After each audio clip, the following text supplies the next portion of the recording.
endorse. I'd say this is not a positive or negative experience regarding her as a candidate, and we welcome all voices here. So if any other candidate wants to come and speak, we would also allow that to happen. But we did ask you here initially because of a respect of your career and things you've offered to the city of Boston. So it is a pleasure to have you. And I also want to say that, again, this goes back to IRS compliance a little bit. Thankfully, our normal honorarium that we give to speakers was graciously donated by Andrea tonight to one of her favorite charities. So there's also no money going to directly support the campaign as well. And that's a wonderful thing. So without any further delay, Andrea and Christopher Lydon, thank you for joining us this evening.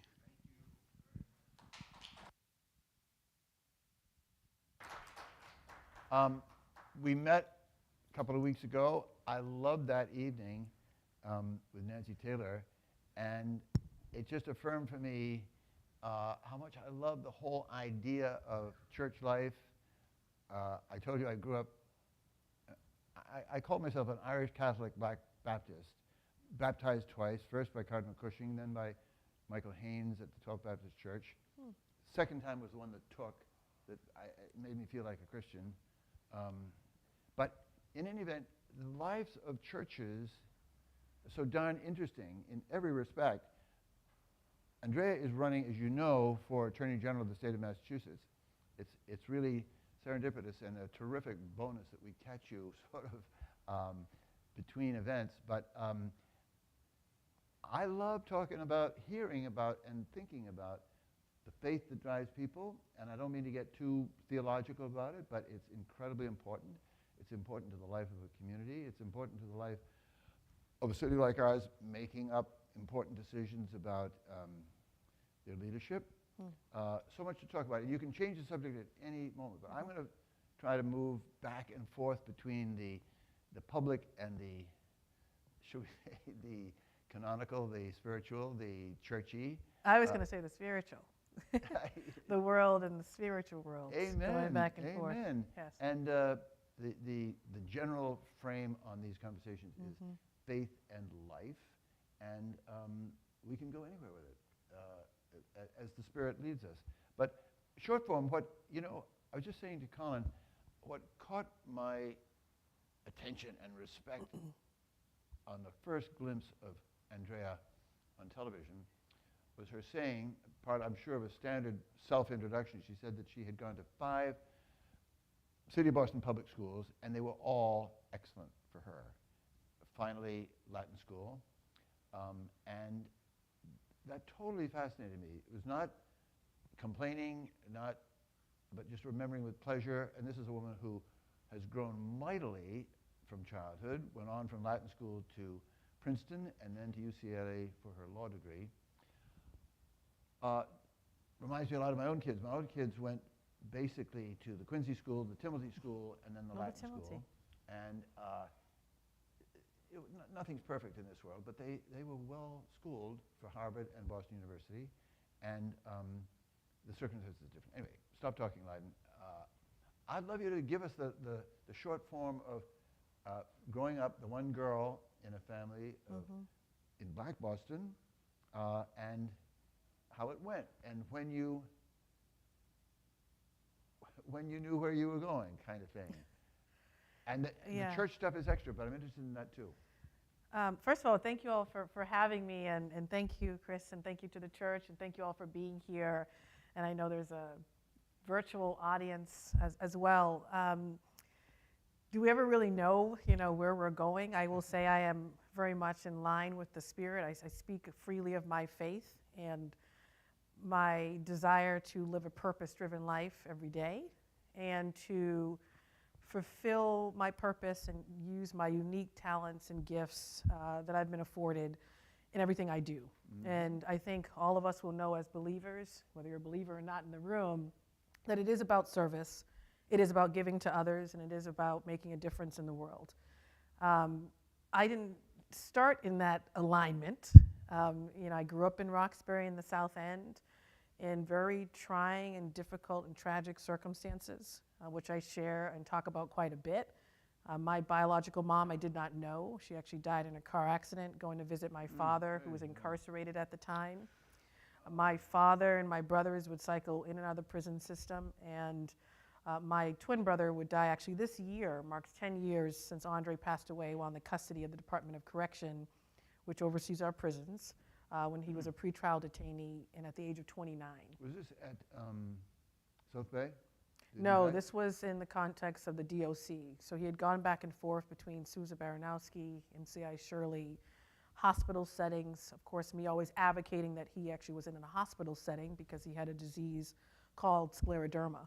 And he didn't receive adequate health care while waiting to go to trial for 2 years.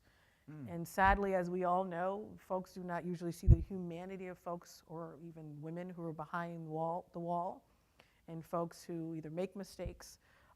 Their humanity is just not valued. And Andre's case was no different. And when something as tragic as that happens, it pushed me to go deeper into my faith. And I'll give you just a quick example. My father actually suddenly passed away as well. My father I was 19 years old when my father passed away. So when I was 8, my father got out of prison. We were introduced to him. Did the best he could to make sure that we had access to a good education and opportunity. When I was a sophomore at Princeton, I talked to him one morning. He died the same evening. And that was actually a moment where I turned probably away from God, away from my faith, to really be in the space of anger. I did a lot of blaming. But it was different when Andre passed. I remember praying deeply the first year that he was in custody when it didn't look like he was going to make it, praying deeply every single day for him to get the services that he was entitled to. And I felt like those prayers made a difference. And a year later when he passed, I really felt like those prayers made a difference because a year before they didn't think that he was going to make it. He had gone into cardiac arrest at one moment in time, and they said, you need to get down here, it doesn't look good. I prayed and prayed and prayed, and he did. So how did I get from a place of anger with respect to my father and a purpose-driven life after Andre? It was my aunt, who was my mom, planting seeds of faith when I was little. It was going to church, spending a lot of time at church. My home church is the Abundant Life Church in Cambridge. Say it again. The Abundant Life Church in Cambridge. So Bishop Larry Ward and Pastor Virginia Ward. Is that a Pentecostal church? It is. It is. And so those seeds were planted, but then I was surrounded by folks who helped me move out of that space of anger and go back to the Word, go back to, just go back and return. And I'm glad I did, but it wouldn't have happened without incredible support. Returning to what, Andrea? I mean, in the sense of home base or? Yeah. Returning to what our faith means. That if you are deeply trusting in God, and if your faith is real, and you're living it out, that life is going to happen. And life is filled with tragedy. Life is filled with loss. Life is filled with interruptions. But these are meant to persevere you. These trials and tribulations we should welcome because it's a part of life. And they are designed, I think, to grow us, even if we don't understand it in the moment. They are designed to teach us something. They are designed to bring us closer to God. They are designed to give us a testimony that is maybe quite unique, that you can share with others to offer them hope and inspiration. So getting back to that. And getting back to the Word. And I had folks who helped me do that and to continue to grow in my spiritual maturity. Who were they, if I may ask? And also, Yes. Why was your brother in prison in the first place? And why were Papa and Uncle back and forth? So why was my twin brother in custody? Yeah. And then why were your father and uncle in prison? my uncle and so take a step back. My father has an incredible criminal history in Boston, and he actually talked about it quite freely, not just him and my uncle. And when we were growing up, he didn't mince his words about mistakes he had made along the way and pushing us to make a different decision and different choice. I often probably held some sense of judgment against my dad about some of the choices he made, but then as I got to know him more and the the circumstances in which he was growing up and raised. He was born in Boston in 1933, different reality for him. He was extremely intelligent, graduated Boston Tech, got accepted to Princeton University, decided not to go. Mr. Miller, actually from the Bay State Banner, reminds me of that story somewhat. And he decided not to go for different reasons. Didn't think that it was actually the future that would have given him, for different reasons, he decided not to go. And a common phrase he would say is, what am I going to do down there with all those white people? He was the oldest of 7. He would have met Ralph Nader.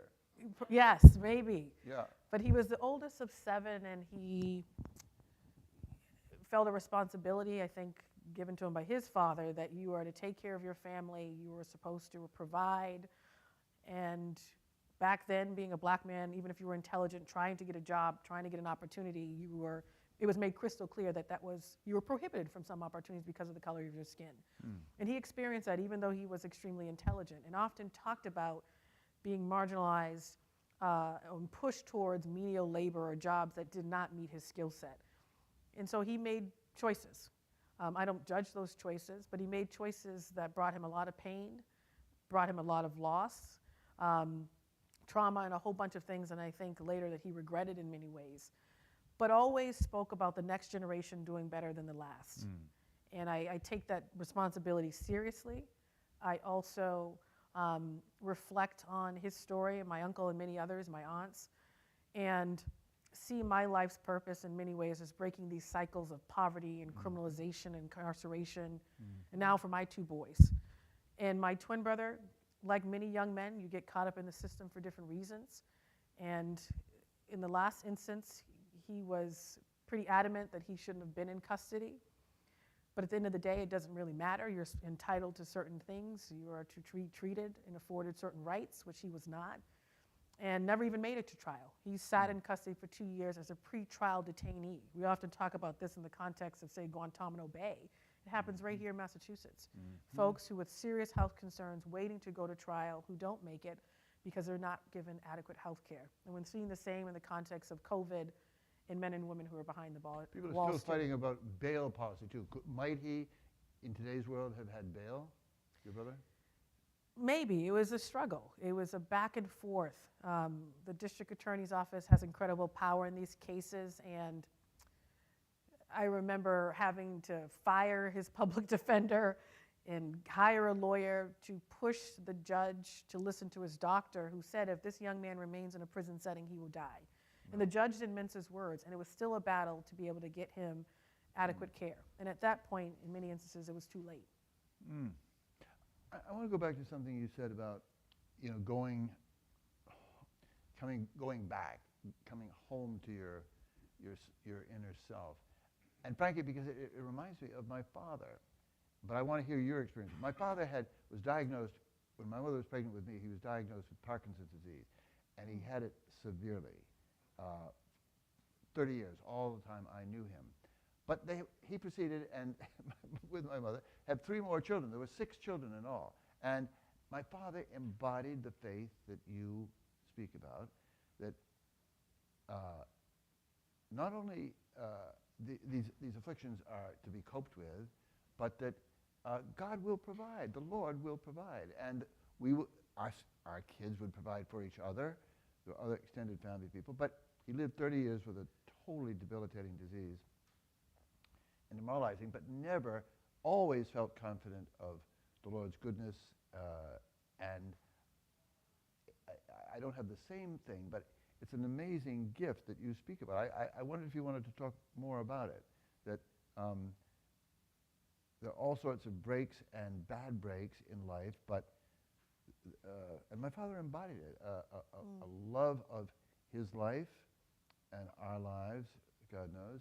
How is that possible? And do people still formed in that blessed confidence, I guess? Yes, they are. And I meet them when I am, whether as a former local elected in Boston, as a candidate for Attorney General, I'm now crisscrossing the state, and I get folks who respond to me and say, I really appreciate how you name your faith in everything you do. and that you don't shy away from it, you don't put it on the back burner. Many folks in political spaces do that. They shy away from naming it. I remember when I launched my campaign for Attorney General, someone said, well, why from mayor to this? And I said, God closes one door and opens another. No. Many believers who were there at the launch, they smiled because they got it. Right. And so I talk about it freely because if I am honest, people say, well, how could you go through all that and sit here with not an inauthentic, but an authentic sense of peace and joy? That is real. I carry that. My middle name is Joy after my biological mom. I embody that. And that's only by the grace of God. And I think, so I know those folks exist who have incredible stories in their own right and powerful testimonies and who speak to their faith tradition regardless of what it is, as being the very reason they wake up every morning and have made it and can sit here sound mind and filled with a sense of peace and joy. And I also remind myself, this was in the past maybe year and a half, that there are various gifts, right? The Bible speaks of gifts, and faith is one of them, in a different type of way, and I feel that. Sometimes I can't explain it, but I feel that. Andrea, in a campaign appearance, when you name your faith, tell us how you do it. I mean, in terms of naming it and saying it. I speak about prayer. I speak about praying. I talk about, I've been in different settings, God's grace, or how did you make it through that? I was in Chelsea the other day and at Roca, meeting with young people there, and one young man asked me, do you ever get nervous? Is it ever difficult or hard getting out there and sharing your story and other things? And I say, occasionally I may get nervous. I said, but I go back to my faith and my family. So the foundation of my life is my faith in my family. Any cracks in that, well, the rest will just fall apart. So I speak to that when I'm talking to young people. I speak to that when I'm engaging an audience on a particular type of question, when they want to know about your character, your values, who you are, where your resiliency comes from. And I tell young people in particular that there is power in their stories, to not shy away from them, to share them, that all the circumstances and the terrible things that may be happening to them in the moment that we may not be able to solve, say, in government quickly, don't let that hold you back. Turn it into purpose, turn it into fuel to go after your dreams. But while doing that, you still need something to sustain you. You still need something that is bigger than this world to sustain you. Because this world can be a little crazy. And we're seeing that, just divisive. Justice Jackson, what a glorious, historic event today, right? But it's amazing. It's amazing, but it's what she had to endure during those hearings and undergo speaks volumes about where we are in this world. And I think she probably has the same, you need something to ground you, to sustain you, to bring you that authentic peace. And I think it's bigger than oneself. And so I share that freely. I want you to teach me a little more about the Pentecostal thing. I understand your home church was a Pentecostal church. Everything I know about the Pentecostal church was Michael Haynes, my dear friend and teacher. But his mother was Pentecostal, and his father came out of the evangelical thing. And it finally dawned on me that the evangelical thing out of the gospel is about God's word. But Michael Haynes' mother, Edna, would also say the Pentecostal thing was about the fact that God is alive and speaking to people in this moment and teaching in a different sort of way. And there is a tension there, but how did you, Michael Haynes used to say he loved the musical tradition in the Pentecostal church. And he said, I grew up calling them the noisemakers. But for you, what was the Pentecostal piece of your Christian growing up?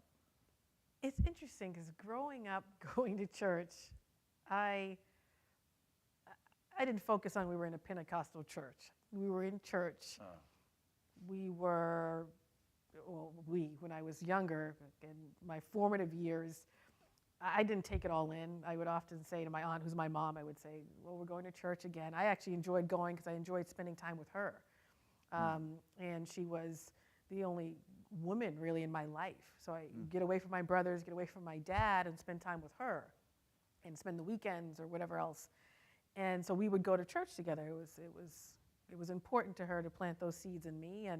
But I would go. I didn't understand what was going on. People were crying and speaking in tongues and waving their hands around, and some instances running around. And I just thought, okay, that person's crazy, and this is all crazy. And I didn't get it or understand it. Didn't see the value of any of that. And I would sit there very reserved and sort of just listening. The bishop at the time, or the pastor emeritus at the time, who's just recently passed, I just enjoyed the word. You know, anytime you go in, and you should go into a church, you should leave better than when you came in. And I always felt that. There was a lot of tragedy still happening, but every time I went to church, I always felt better than when I walked in. Whether it was the word, whether it was someone who just remembered me and said, oh, Andrea, it's great to see you again, or a sense of community. There was always something. And it wasn't until later in life that I really got to deeply understand all that I was experiencing. And life needs to happen so that you can actually grow spiritually and mature spiritually, and of course, depending on who you surround yourself with. Mom is my rock. You talk about a wise elder or a wise woman or someone to go to. She lives right across the street from me in Mattapan. If there's any issue, I don't care what hour it is, I walk across the street, we pray together. Wow. The same thing with my uncle. It's true. And even watching their growth and modeling it has meant a lot to me too. And so now I understand it more, and it's because people have demonstrated lessons over the years that have served me well. And I'm continuing to learn and remain open-minded to lessons, and to remain open to the Spirit and to folks who are willing to share different things that come up for them. And it happens all the time. You'll be surprised. I was at an event for James Hill. We were celebrating his radio performance, and a radio show, 2 years celebrating this, and there were a whole host of folks coming together to celebrate him. And he remarked, when he saw me walk in, he didn't know I was coming. He said, I'm so proud of the growth that we've had. And part of that was us talking about faith, and going from a place of, who were you talking to? And him being, I think, rude, and he thought I was being rude to him. Just growth in an authentic, joyful relationship. And while at that event before I left, I sat down with his mom to say hello, and I think it was his aunt as well, and sat between them. They wanted to take a picture before I left, sure. And his aunt turned to me and said, oh, you have been chosen. There is something upon you.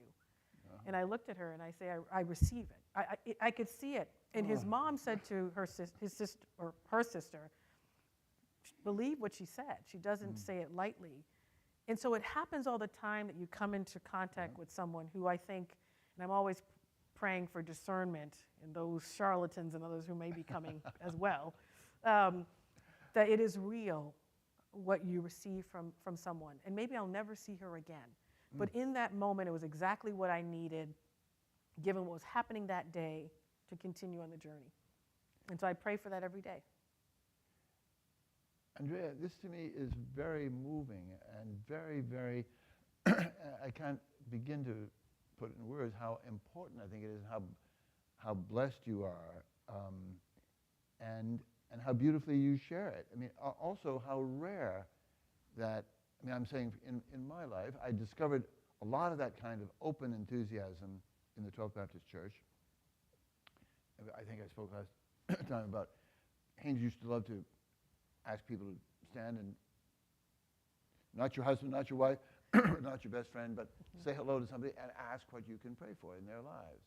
And I made some great friendships in that process, but not just friendships, this sense of, for somebody to say they recognize in you a spirit, an intention, a purpose, a design, a charisma, an earnest that she can communicate to your eyes and you to her. I mean, this is almost everything we want in life. That's right. I'm going to stop talking, but it's just that I'm very affected by the way you can present that. I can assure you that in my Irish Catholic growing up, there was nothing remotely of that expressive, needy, generous, grateful, connected, all of these beautiful things you're talking about. So we need more of it. And I think if I've learned anything in the past year and a half, obviously from the mayor's race and everything that's come before, nothing is a loss. It's turning it into another part of your testimony to share. Mm-hmm. And in this race and going forward, sharing more of my testimony and being more dependent on him. And I have said from the beginning of this particular race that vertical relationship, and if I was honest with God, there were moments I took my eyes off of him in the previous race. And there's things I've learned, and I'm honest about that. And someone says, well, what have you learned from the past race, for example? To be dependent on him, to tell my story from my vantage point, not the lens of my father or my brothers or anyone else. Yep. It's a very different story when told that way. To share my testimony, to share what drives me, all of that. Mm-hmm. And to then connect with people. And so even this past weekend, we were in Cambridge for an event. And we had a couple events that day. I found myself in Codman Square. We were doing a signature drive and getting signatures to get on the ballot. There was a young lady who just happened to come over to see what was going on. And she said, I think I've heard of you. So we started chatting. And as we were starting to take a picture and get ready to launch everyone to go off to get signatures, something in my spirit said, there's something with this young lady. And come to find out she was struggling. And she wanted to know more. She asked, well, what can an attorney general do? And I explained a little bit of my story and what an attorney general can do to address various issues in the community. I talked about prisons and criminal legal reform, all of that, prison reform, juvenile justice. She says, oh, I was incarcerated. Oh, my word. And she was incarcerated relatively recent. So she was there because she was homeless. She was heading to Codman Square Health Center. She had an appointment to get some services and different things. And I could feel her pain. I could just feel it. And there was another incredible young lady there who does incredible work in the domestic violence space who said, let's exchange information to make sure she had resources and different things. And then she said, let's all pray. So the three of us held hands, and she started praying. And I said, well, I feel in my spirit I need to start praying too. Everyone in behind us, including Rep. Holmes, folks know Rep. Holmes, was like, okay, we taking this picture, we got to go. And I said, excuse me, we're praying here. And I know we left her with a sense of more hope about the future. That same day, I'm in Cambridge, and there was a young lady, and both of these women are young black women. Young lady, she was a student at Harvard. Including the first one exactly. had been incarcerated. Exactly, black woman. Youngish woman, 20s. I think she was, yes, 20s. Okay. And she was, 19. She was 19. Okay. And then in Cambridge, we had an event soon after. And in Cambridge, another young black woman from Springfield, she was in Cambridge for this event with delegates and others. And we were out collecting signatures on the sidewalk. I started talking to her. She explained she's from Springfield. She goes to Harvard. She was taking, I think, a year off. I said, oh, what's that about? What's going on? She says, I just needed time and I needed a break. And I had to deal with I wanted to deal with some mental health concerns. And I said, so I thanked her for just being so vulnerable. And then we got to talking. She pulls out her phone and she's sharing things she's posting on Instagram. And it was about faith and going back to her faith. And I could tell from she lost her father. The trauma from that was still upon that woman. I could feel it. And even from the posts she was showing me. And so I gave her time listening to her. And I prayed with her, and I just said, remember these trials and tribulations. They are to grow you. They are to grow you, make you more resilient, persevere you, grow you in your faith. There's something ahead, and you cannot see it now, but it's preparing you for something glorious. Hold on to that sense of hope, faithfulness, and prayed with her, went into the event. I fast forward, it was Congresswoman Presley's event. I leave the event. The Congresswoman calls me, and we're talking about something else, and then she texts me afterwards, by the way, you left an incredible imprint on that young lady from Springfield by sharing your faith as you always do. And so apparently she had shared with the Congresswoman at some point that we had engaged, and so there is just a lot of struggle and pain out there. We're seeing it. I think everyone here knows. but it's how do we live out our faith and do it in such a way that it demonstrates integrity, compassion, empathy, and now more so than ever, I think we need it in government. I think we need it in our elected leadership and leadership in general. Let me just say, I'm learning a whole lot, and these words are so interesting. Struggle. Sarah Small, where's my man from 12th Baptist, who knew Sarah, Aunt Sarah, she came up to me, she said, she just came up to me, I was singing in the choir, she said, why are you struggling? And I won't go into it, but I said, well, Sarah, why are you struggling? And this went on 3 or 4 times. Why are you struggling? And I said, Sarah, I'm trying to explain to you. She said, if the Lord closes one door, he opens another one. So go in peace. But this other word, tribulation, is so interesting. I once heard Jesse Jackson say this, and then I looked it up, and I say it all the time. St. Paul to the Romans, for we rejoice also in tribulations. For out of tribulations comes experience. Out of experience, patience. Out of patience, hope. I mean, that's a huge volume of wisdom in that. Tribulations, patience, experience, wisdom, hope. But these words which you use, I mean, they are like magic words. They come out of the book, and they mean something that we terrifically hunger for. That's right. And it's what, you read the book, stay in the Word, yes. Right. But connecting with whether it's sermons or, I think in this world in COVID, I'm finding myself, and maybe my church community wouldn't appreciate this, but I'm visiting churches across the state, and it's not uncommon on a Sunday for me to listen to more than one sermon, or even on a Monday morning I'm doing my walk, and to keep pouring into myself and to hear different perspectives in preaching on the same Bible verse, or to listen to a song or something that lifts it up and brings it to life, or to watch someone model it in life, which I think is really important. It's one thing to say it, it's another thing, what does it feel like, what does it mean to model it? And it's not easy. This life is not easy, but it's fulfilling and it's peaceful. I mean, this is another long story, and we won't get into it, but I'm all for separation of church and state. It's absolutely required. At the same time, I think one of the things that is so troubling in this country, it does not know the language of non-sectarian, what do I mean to say, it's not about, the language of faith has been almost eliminated from our public discourse. For exactly what reason, I don't know, but it's not because of the separation of church and state. And I or used to spew hate, or used to create division, or used to marginalize. There are many folks using it, I think, in ways that are very troubling, and creating divisions in this country and dividing folks. We don't have to agree on everything, but compassion, empathy, love, just those basic human values, seeing the humanity in someone else. So there's a lot of work to do to get folks to bring it back to the foundation of what it really is about. I'd love you to go back to the beginning in a sense, but to speak, you said wonderful things about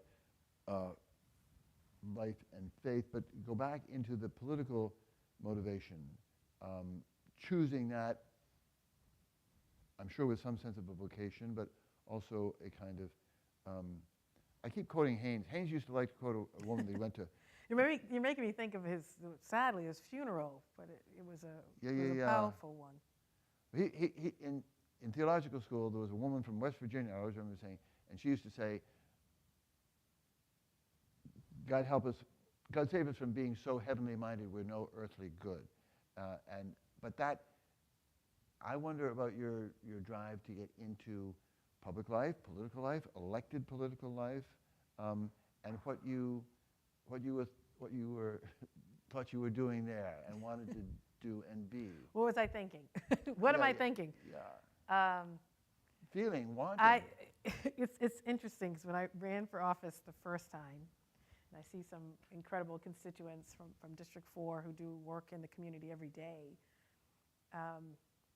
I talked about how I prayed on it. And I remember talking to a small group of people, including my neighbor, actually, who lived right next to me and recently passed, who'd lived in Mattapan for 60 years. I was thinking about running, and God, I felt like it was a calling of some sort. I couldn't describe it. And she understood it, given her Catholic background. Actually, she got it. But when I was ready to launch and go out in the world and talk about running, there were many folks who said, I don't know that you should refer to it as a calling or purpose or even reference prayer at all. But it was like there was, I said there was no other way to describe it. Yeah. I never grew up, I'm going to run for office.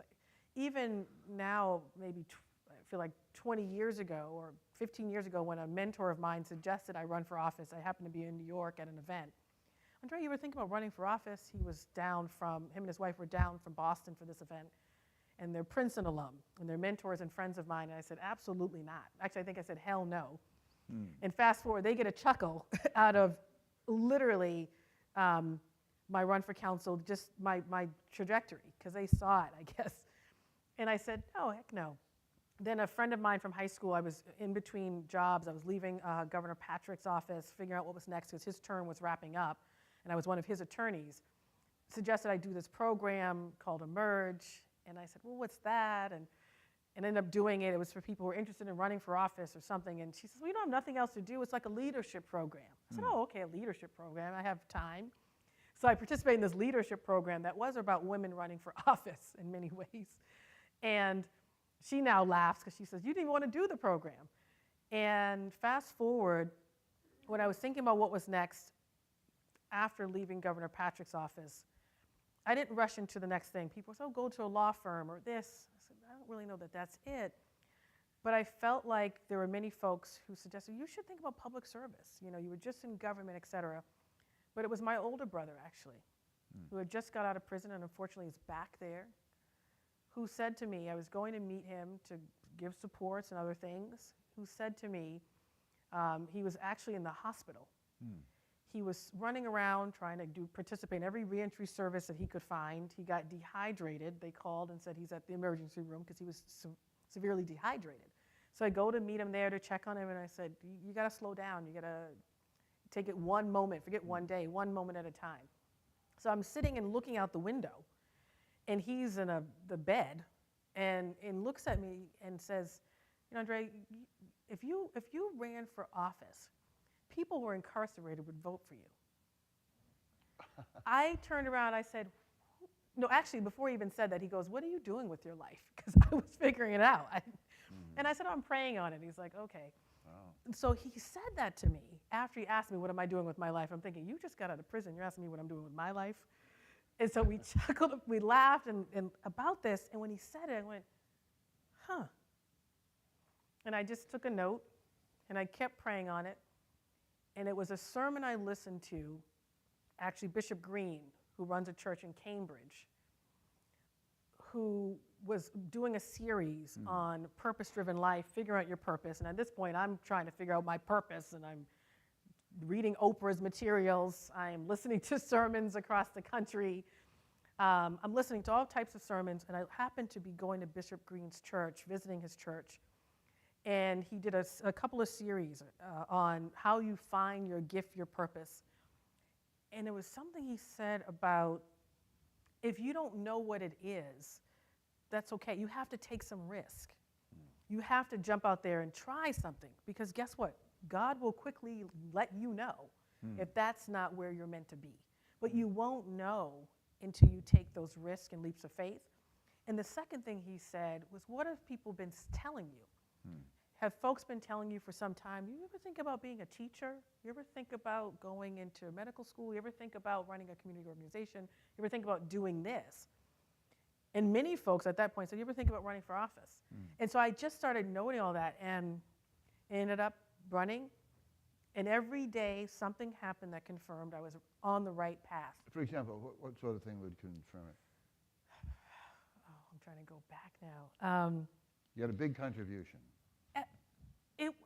As I was talking to folks in the community, engaging them, or having a cup of coffee with a resident I didn't know, they would leave and say, this was great, how can I support you?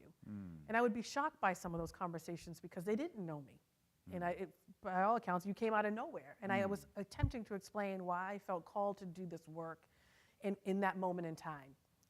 And the things that would happen would be positive and unexpected. And I'm like, there's no way this could have happened. Or even who ended up being on my team, or just different things happened. I said, okay, yeah. Okay, important question. I almost forgot it. Colin Leach had said to me, you've got to find out from Andrea, explain the fact, where did the white guy candidates go? I mean, we have a Chinese-American mayor, Rachel Rollins, child of Cambridge, black woman. U.S. attorney. Marvelous, is U.S. attorney. You're running for attorney general. The attorney general is running for governor, another woman.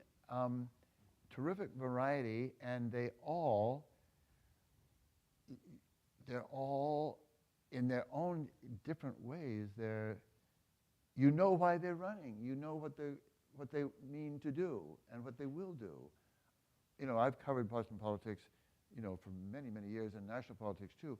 I haven't experienced people like this before, and it's strange. It's about time. Well, yeah, absolutely. It's about time. But I think it's a really profound phenomenon, and praise God for it. But how do you explain it? I mean, I covered George McGovern, who was the real thing. I covered Ronald Reagan, who in a strange way was the real thing. I like Kevin White. There's a lot of talent in even ordinary politics. But the women that we're seeing now, they are instantly viable. They're instantly self-explanatory in a way.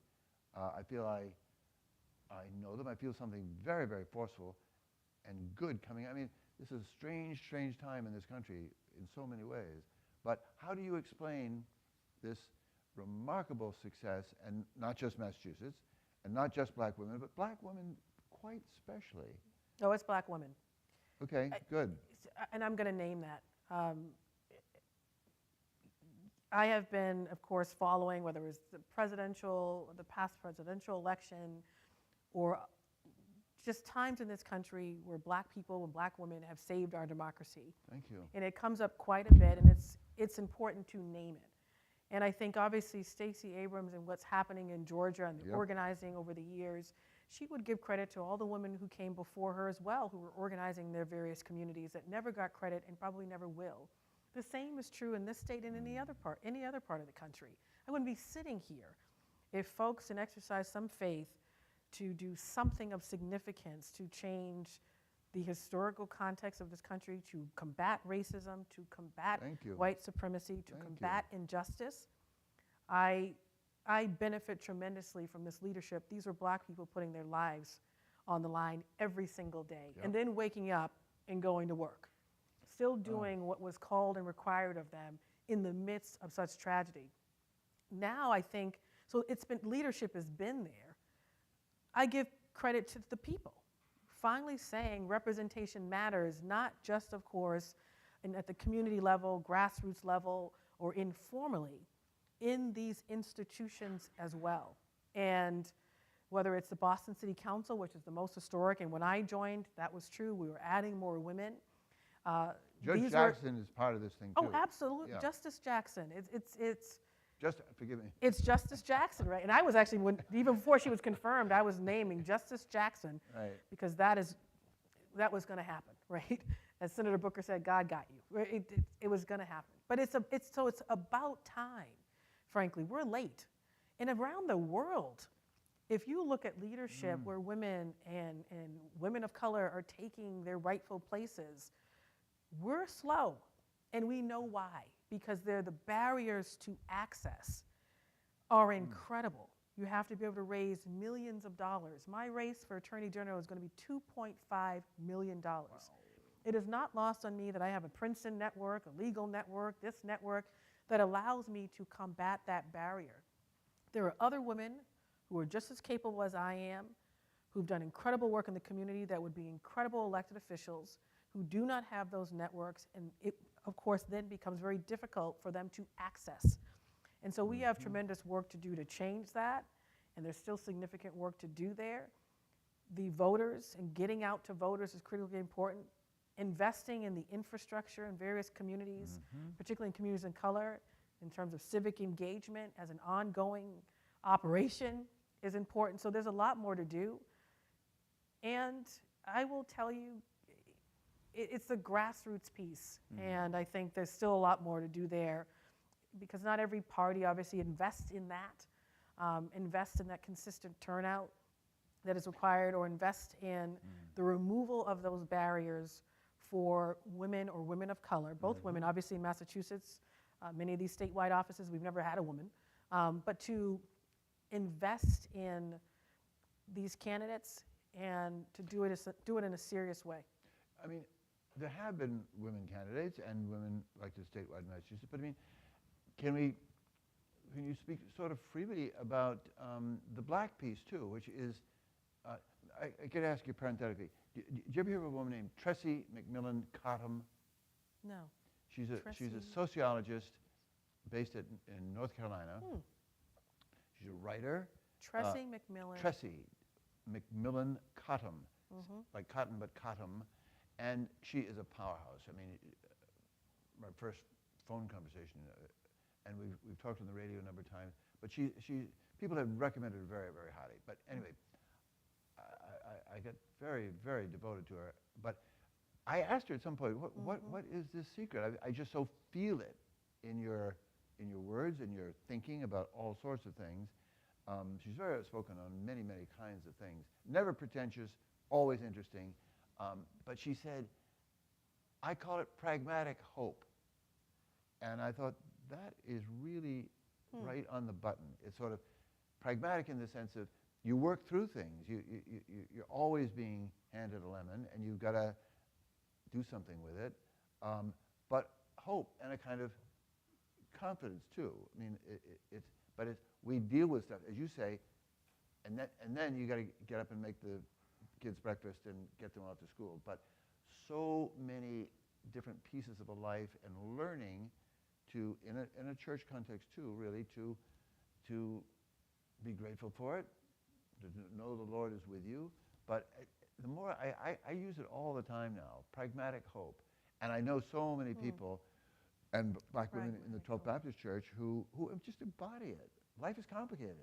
So many things to do. There will never be enough money or, this or time or whatnot, but we do it. And they have long experience of doing it by themselves, in groups, in church groups, in gardening groups or teaching groups. I begin to think that we're discovering a new energy and with its real value. We have to channel it. I think when we talk about representation mattering, whether that's at the Fortune 500 companies or boards that still aren't diverse, or other spaces where leadership is not diverse, higher ed institutions, you name it, the list is long in terms of the lack of diversity.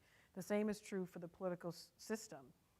And for me, it's reminding folks, especially the average person, just how critical politics, but mainly government is to their daily life.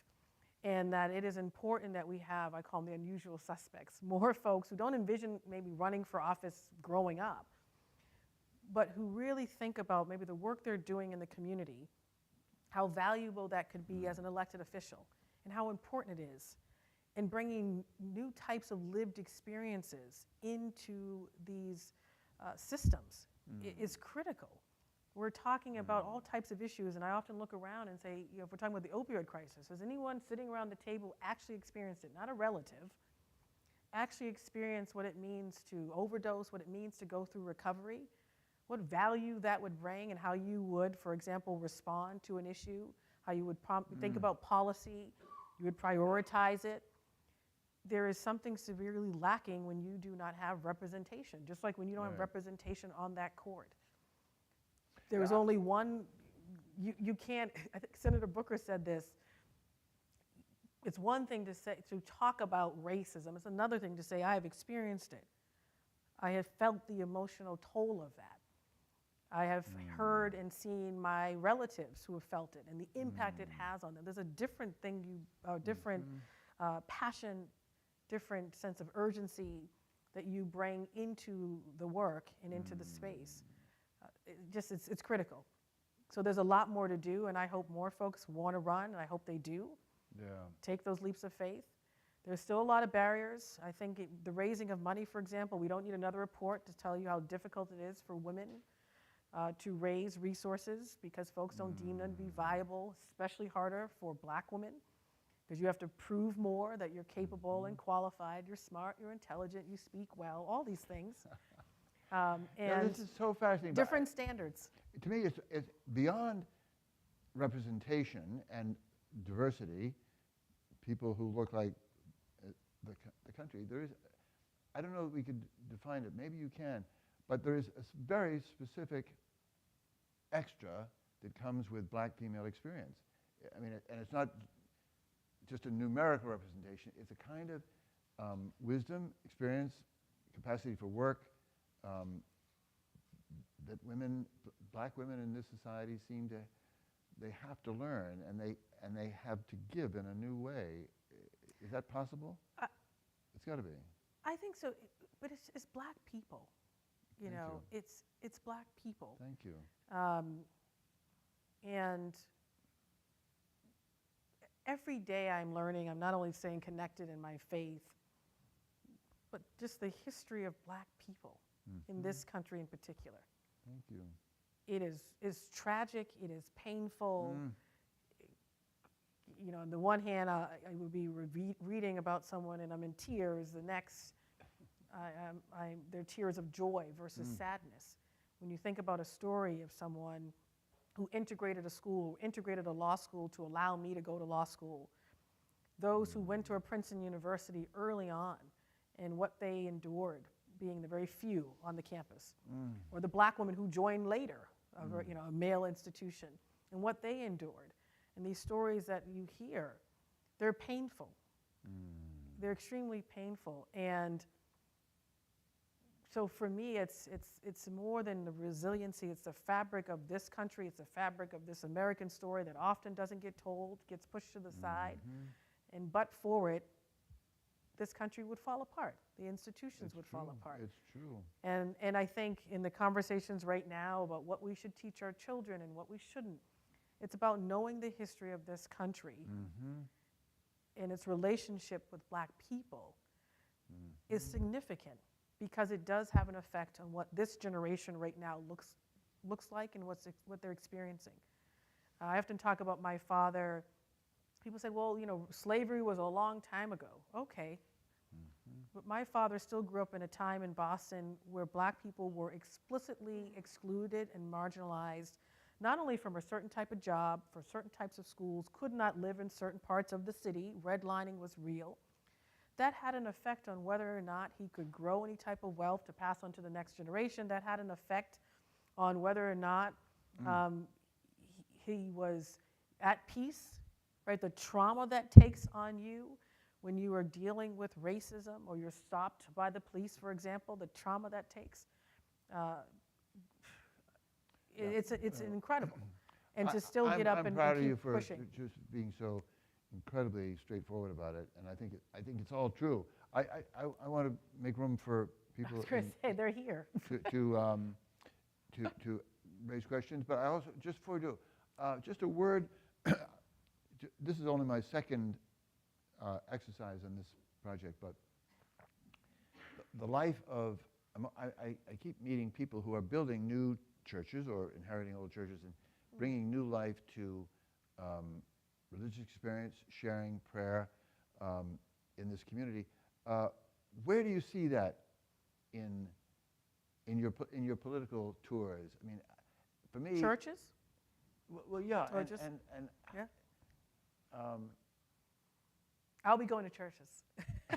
I'll be worshiping, and I'm the candidate that goes and actually stays in worships, and I'm lifting up my hands, I'm praising, and people often go, yes, and it's important. And in this race in particular, what's been interesting is, as I do talk about my faith so freely, going to various communities where folks, oh, you should come and visit our church, or you should come Yep. to a sermon.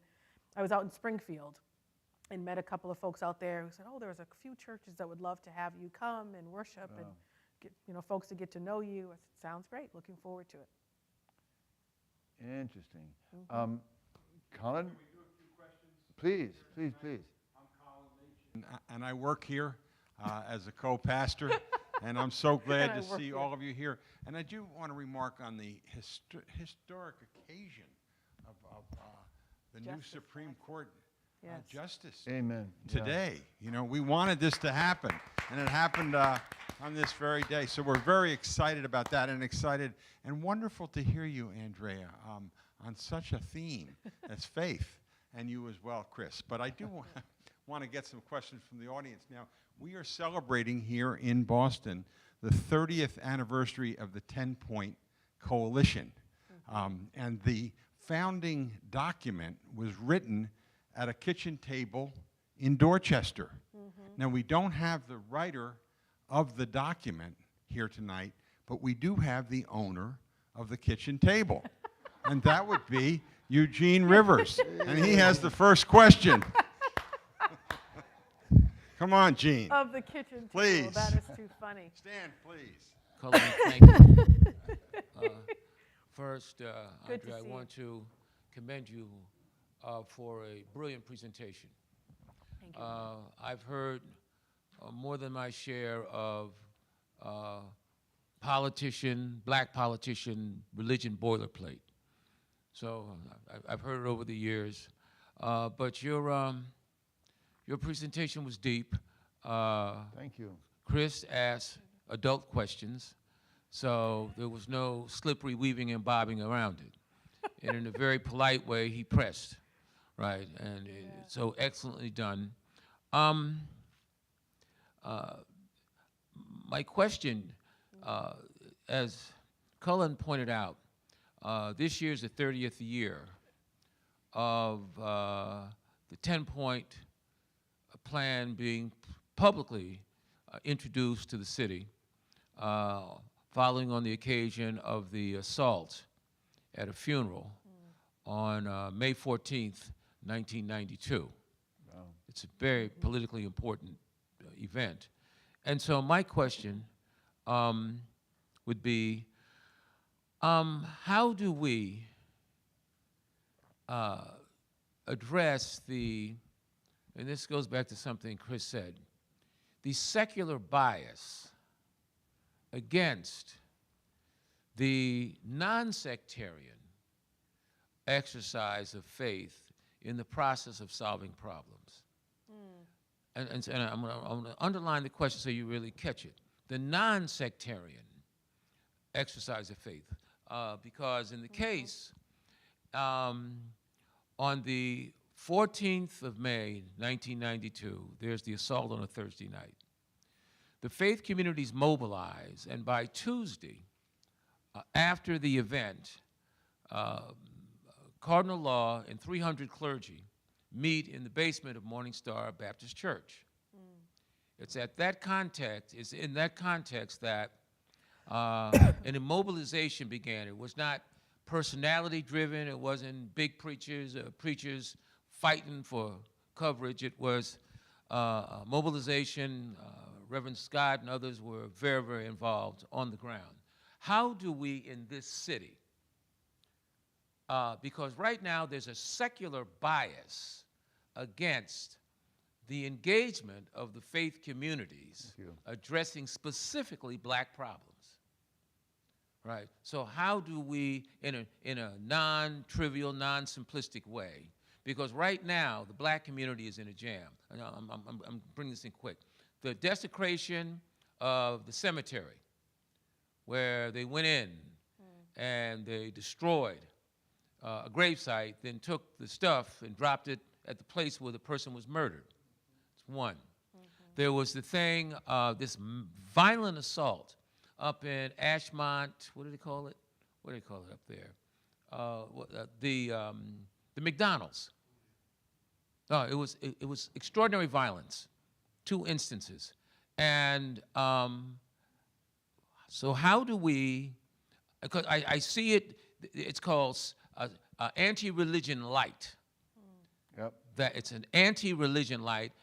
The black and white politicians sort of dance around it. But the faith community is the only ones that are going to be on the ground 11 o'clock at night. So how do we begin to move that conversation? Thank you, Reverend, Good for the question, Dean. question. Thank you. It's a great question, and it comes up back, we're talking about the city of Boston, but it's coming up even across the state. So when I was in Springfield at their caucus, and it was an incredible caucus, there was a lot of people there. There were 2 women I met via Zoom I spoke to, and literally while they connected me, oh, your faith, that mattered to me, and one's a school committee member, and we were chatting about that.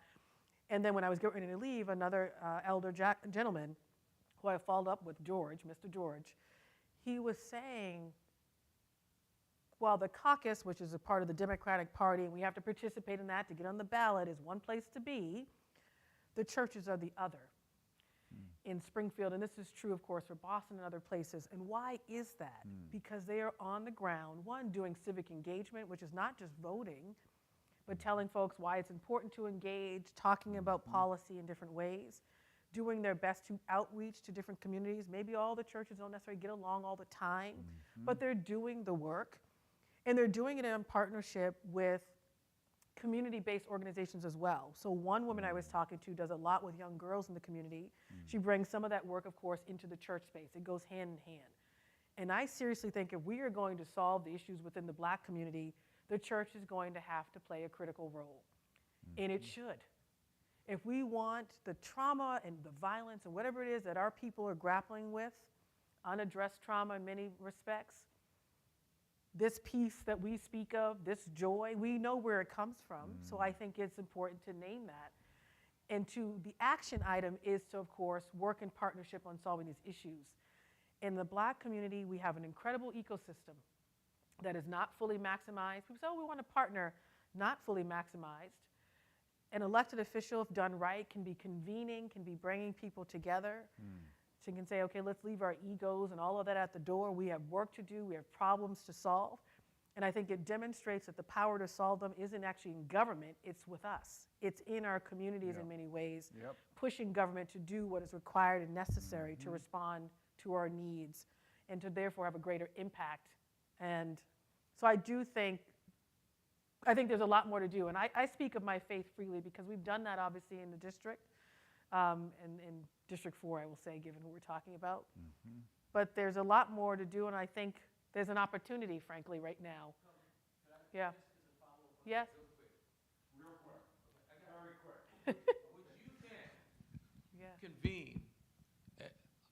Would you, with your convening capacity as a candidate, convene the faith communities and law enforcement, because we've got a crisis?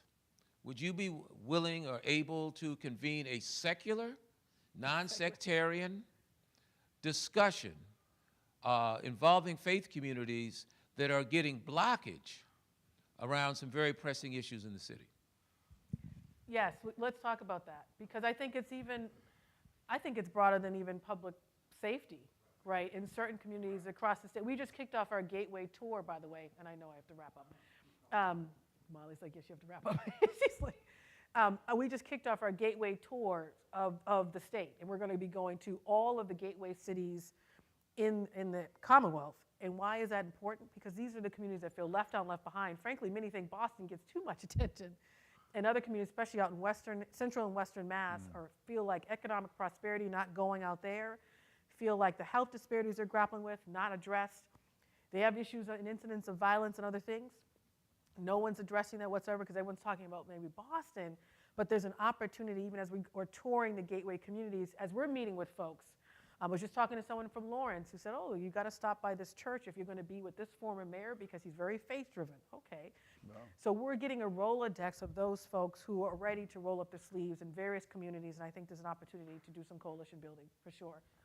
Okay. You know, I just want to say parenthetically to Chris Lydon, did you hear Cardinal Law's name mentioned as Jean was speaking?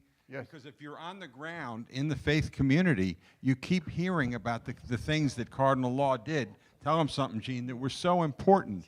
And I have been after Chris to do a second look at Cardinal Law. And when you go to Cuba, by the way, and you and I have both been down there, again, all of a sudden you find Cardinal Law, all the good things he did. So at some point, I hope we can take another look at his career. Do you want to respond to that? Yeah, I also want to respond just to Gene to say, I want to hear more, Gene, about your experience of the kind of exclusion of a church perspective, church language, church faith, church mercy, church love in this world of ours. But Andrea, I know, has to go. Although I wish we could talk all night. Andrea, me you're too. amazing. I have to go, yeah. Yes. I hate to. She gives you a direct answer to your question. Yes, and so Molly's like this. Yes. But we don't. But I will say this. Colin, we don't have to go. No, we don't have You don't have to go. Just let the record show. And look at Gomez, he's walking up. All the questions to himself. He took it all. Now we And can't. Chris, and of course I wasn't keeping track of time to say, are we going to the audience? Can we have a round of applause Thank you. for Andrea Campbell? Thank you. So good to have you here. Thank you. Bless you. Thank you. Stick around a little bit longer. We got some questions for you. You haven't. Thank you all so much, and I will just say, I know it's a busy time for everyone. I appreciate you We coming out. appreciate you coming. We And appreciate I will you see coming. you all very soon, so thank you. Because as Kevin said earlier, when Andrea agreed to come, she was in a very different mode. She was not running for office. She had spare time. Now, of course, her life is supercharged. So we wish her well as she goes. And we're going to keep Chris here a few more minutes for some more questions.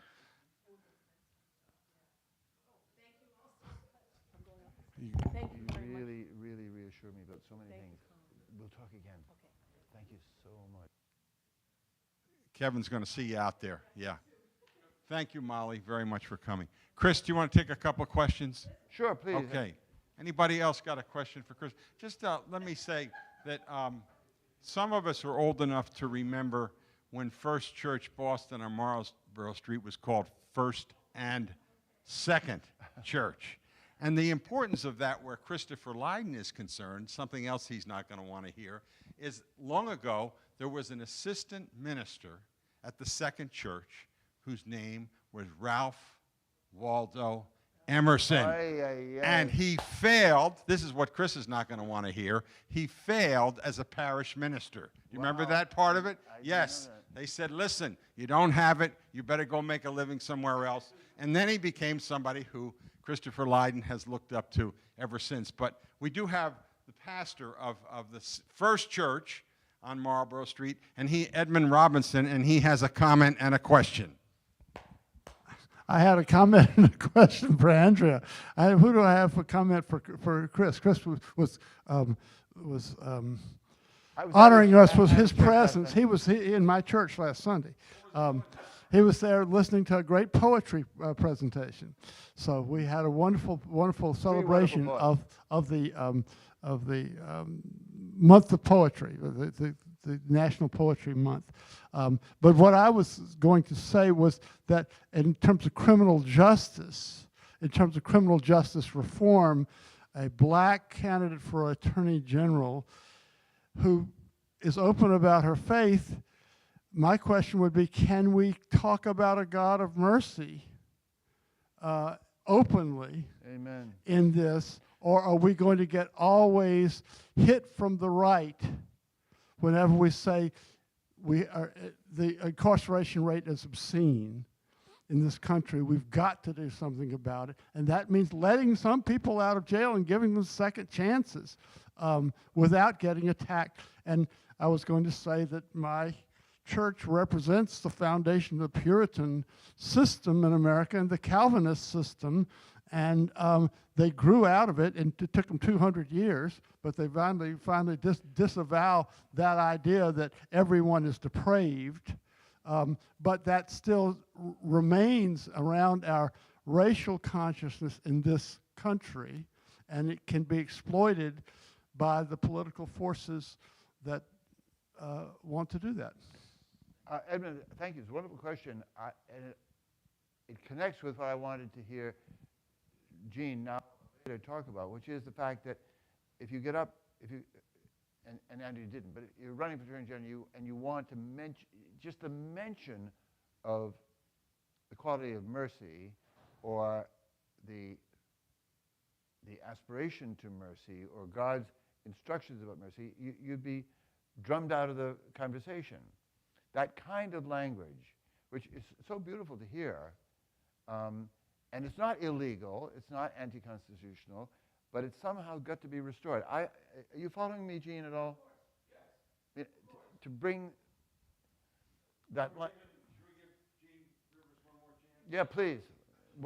The quality of mercy.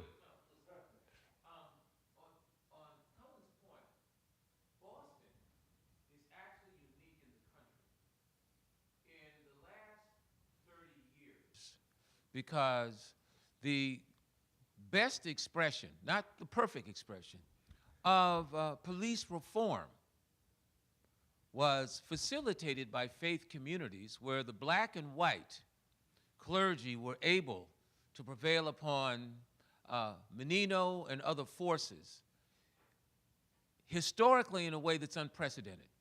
And this is important because, in fact, the first church to actively sponsor what are called violence interrupters, now that's a secular language, was in this church. In 1991, there was a clergy meeting.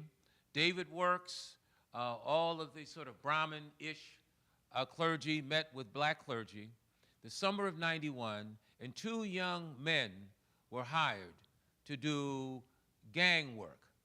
And it was initiated, not by the black churches on it. They didn't, no. In fact, it was the white dudes, Catholics, and these high church folk, and there was a political theology and social theory that was based on it. And so my point is, law, and this is part of the complicated narrative of law, we have one narrative of law. And that narrative, such as it is legit and it stands based on what the evidence was. The other part of the narrative is that cardinal law was able to convene what the black preachers couldn't do by themselves. Law called a meeting. All the black preachers showed up. Now, if any one black preacher called for anything, wasn't nobody else showing up because they wasn't a big Negro, and still won't. But law convened a faith community, and the relationship, real quick, between law enforcement and the city and faith communities, that was the transformation, which stands as the best model till this day. In the country. Where was that meeting, Gene? That meeting? Morningstar basement. Yes. Yeah. He convened it. John Borders presided over it. Borders fought against his deacons who wanted the thing to go away, right? He prevailed, law convened, and then mobilized money. And that was the beginning of what, in fact, was a miracle, because that was the first instance of the de-racialization of law enforcement. Yeah. Interesting. Yeah. And you go to Cuba and you say, how did the Pope get to Havana? Cardinal law. It was Cardinal law who did that. So at least 3 narratives. Yeah.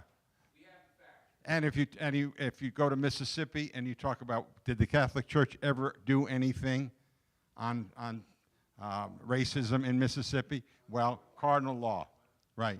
Amazing. It's amazing. It's a good story. It needs to be told.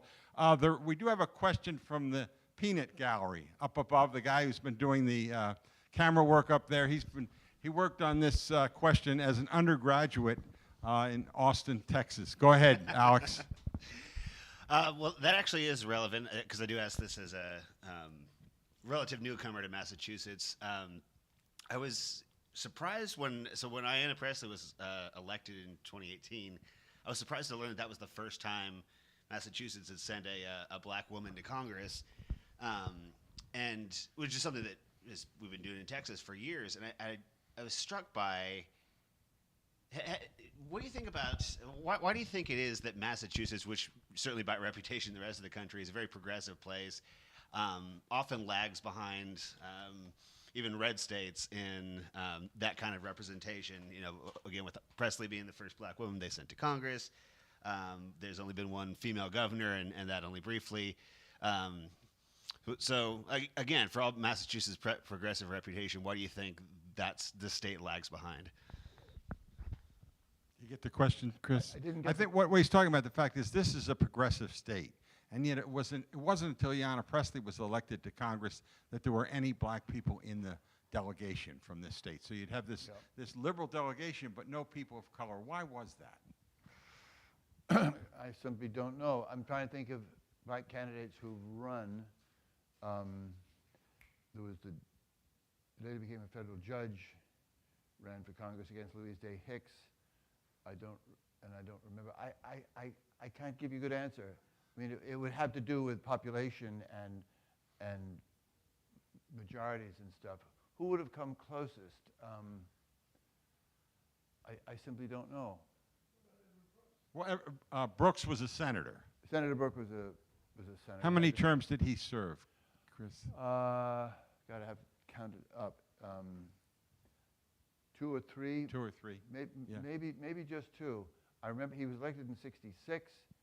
Proudly for Brooke was the bumper sticker, and Paul Tsongas beat him in probably '78.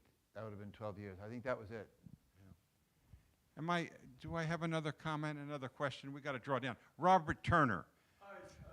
Robert, wait till I give you the mic. Thank you so much. I don't really need it, but thank you very much for your presentation.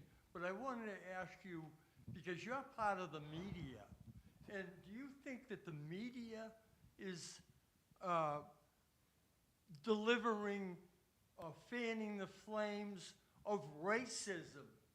You know, the police have the guns, we know that, and they get blamed for a lot of things, but the media seems to have the fanning the flames of racism daily.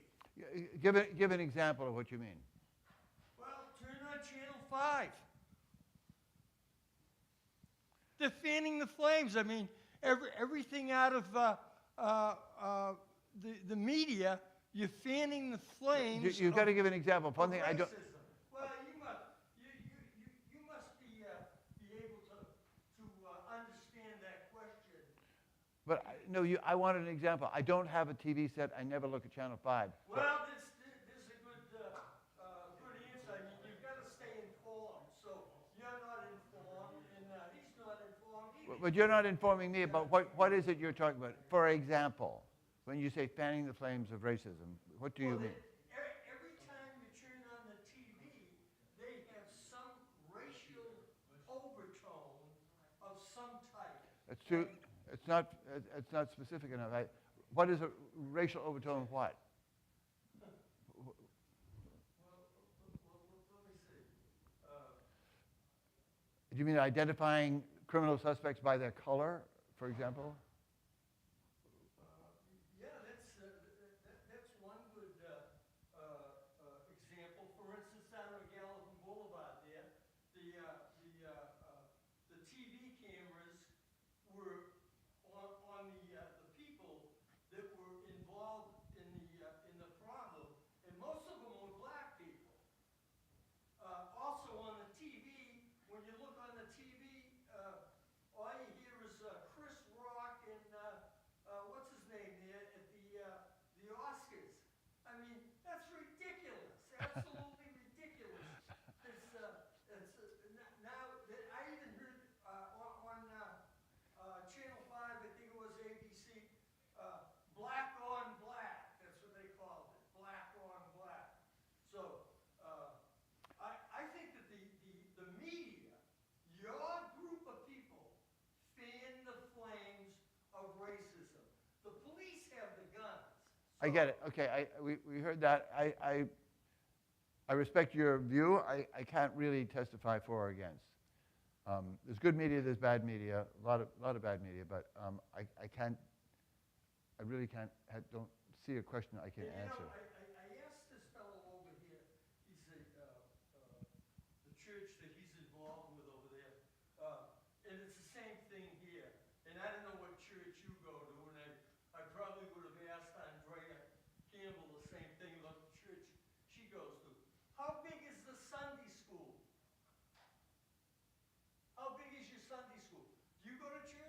I do? Do you have a Sunday school? Yeah, there is a Sunday school where I've gone to church, yep. How big is it? How many kids in it? This fellow here says the same thing we do, 0. We're all struggling Yeah. in the churches to bring people in. And, Yeah, okay. and believe me, Your point is taken, thank you. About poetry. Maybe he can recite the, Will Dickerson wants this quick response. Then we're going to have to wind it up. But Yep. Will Dickerson, quick response, buddy. Real quick. I think I might be the youngest in here, but I see where you're going with it. And I told at a talk with someone 2 weeks ago, I said the church as we once knew it, as I knew it growing up, church is different. COVID interrupted that process of that, like you said, Sunday school, Sunday service. It interrupted that. Yep. Now, younger generation, now you see more churches going into the digital platform.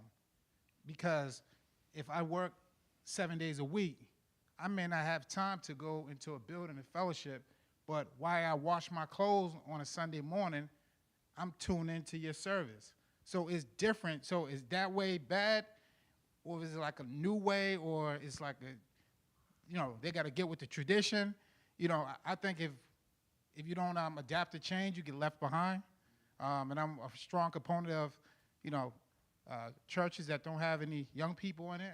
At some point, it's going to disappear. And churches that don't have women in leadership, they would disappear. Yeah. Thank you very much. Praise him. Well, let me Praise him. just say, Thank you all. It's a pleasure to can be we here. just do this very quickly? Can we have a round of applause for Andrea Campbell in absentia, because she really put a lot out there about her faith, and it was very good to hear. And a round of applause for this media person, so reviled, but we're glad to have Christopher here, and we're always glad to him. And we want to thank you and all of you who have joined us via media. Thank you very much for being here. By the way, some of you don't know where you're going to be on April 28th at 7 p.m., but we know where you're going to be. You're going to be right here to visit with Christopher Lydon and Emmett Price, and he is The Star is Born in Emmett Price. See you then. Thank you for being with us. Thank you. God bless you, and get home safe. Yeah, thank you. Thank you.